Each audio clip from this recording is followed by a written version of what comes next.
बोलो श्री कृष्ण महाराज की जय। ऋषियों ने पूछा, हे सूत जी, पीपल के वृक्ष की शनिवार के अलावा सप्ताह के शेष दिनों में पूजा क्यों नहीं होती? आप कृपा कर हमें ये बताएं। सूत जी बोले, हे ऋषियों, समुद्र मंथन करने से देवताओं को जो रत्न प्राप्त हुए, उनमें से देवताओं ने लक्ष्मी और कौस्तुभ मणि भगवान विष्णु को समर्पित कर दी।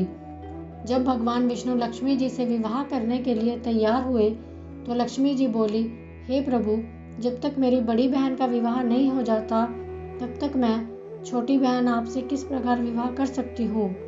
इसलिए आप मेरी बड़ी बहन का विवाह करा दें, उसके बाद आप मुझसे विवाह करें। यही नियम है जो प्राचीन काल से चला आ रहा है। सूत जी ने कहा, लक्ष्मी जी के मुख से ऐसे वचन सुनकर भगवान विष्णु ने लक्ष्मी जी की बड़ी बहन का विवाह उद्दालक ऋषि के साथ संपन्न करा दिया। लक्ष्मी जी की बड़ी बहन अलक्ष्मी जी बड़ी कुरूप थी। उसका मुख बड़ा, दांत चमकते हुए, उसकी देह वृद्धा की भांति, नेत्र बड़े बड़े और बाल रूखे थे। भगवान विष्णु द्वारा आग्रह किए जाने पर ऋषि उद्दालक उससे विवाह करके उसे वेद मंत्रों की ध्वनि से गुंजाते हुए अपने आश्रम ले आए। वेद ध्वनि से गुंजित हवन के पवित्र धुएं से सुगंधित ऋषि के सुंदर आश्रम को देखकर अलक्ष्मी को बहुत दुख हुआ। वह महर्षि उद्दालक से बोली, इस आश्रम में वेद ध्वनि गूंज रही है, इसलिए यह स्थान मेरे रहने योग्य नहीं।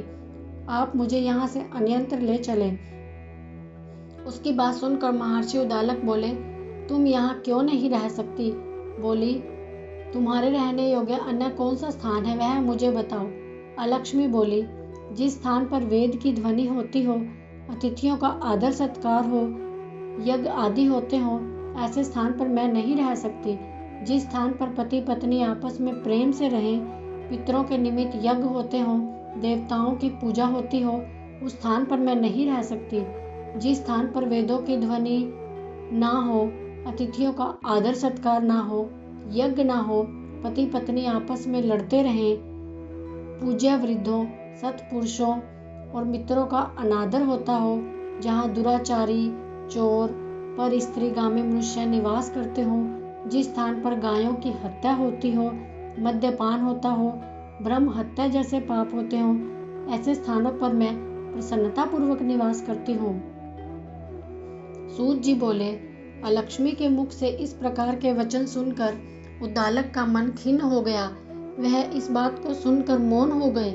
थोड़ी देर बाद वे बोले, ठीक है, मैं तुम्हारे लिए ऐसा स्थान ढूंढ दूंगा। जब तक मैं तुम्हारे लिए ऐसा स्थान न ढूंढ लूं, तब तक तुम इसी पीपल के नीचे चुपचाप बैठी रहना। महर्षि उद्दालक उसे पीपल के वृक्ष के नीचे बैठाकर उसके रहने योग्य स्थान की खोज में निकल पड़े। परंतु जब बहुत समय तक प्रतीक्षा करने पर वे वापस नहीं लौटे तो अलक्ष्मी विलाप करने लगी।